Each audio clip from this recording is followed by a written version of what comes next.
I cannot stress enough the value of a long-term recovery group type entity within your community. I happen to take a board seat this year on what our long-term recovery group has evolved into, which is called the Campfire Collaborative. The traditional FEMA model of a long-term recovery group served our community very well for the first year and a half. And then it was kind of around the 1 year mark where what we call member organizations, the government entities, the nonprofits, the faith-based organizations, the community organizations that are all pouring into the long-term recovery group started to say, hey, we're getting a little clunky and we're not addressing the needs of the community based on that structure. So how can we better foster this environment of recovery? So we went through this re-envisioning process and are now what's called the Campfire Collaborative. And we still have the same committee structure of a long-term recovery group. So you have a housing committee, you have spiritual and emotional wellness, you have unmet needs, disaster case management, those type of things.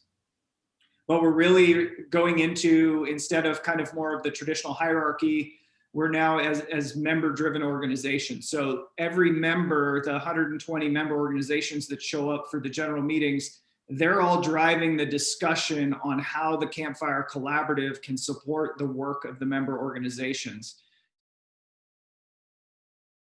I know firsthand that there are 2 mobile home parks in our community that have been brought back online. Paradise has some unique challenges in that our entire community is on septic. And when you have mobile home parks that were developed in the 50s and 60s when septic laws weren't what they are today, that one of the biggest barriers facing mobile home parks is the ability to recover their wastewater treatment systems.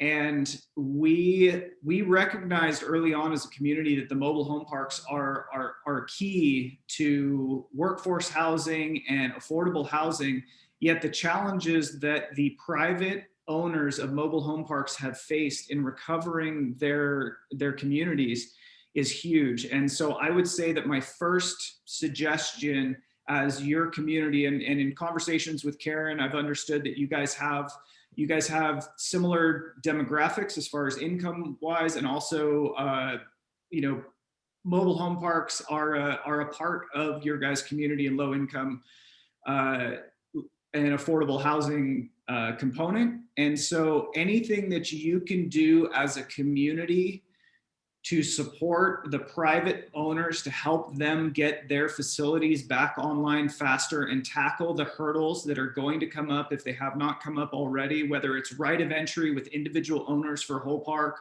or whether it's infrastructure like we're facing here on such a large level, you're going to be better served, because the 2 parks that have come back online in our community are now starting to be occupied by tradespeople that are here helping with the rebuild.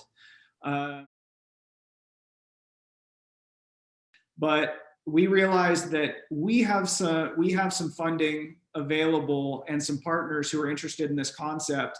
And so Rebuild Paradise Foundation worked with a handful of design professionals to have plans drawn that were of square footages that would affect the greatest number of population that would be underinsured or really has the greatest need, and have those plans designed that we would take them through master planning with the local municipalities.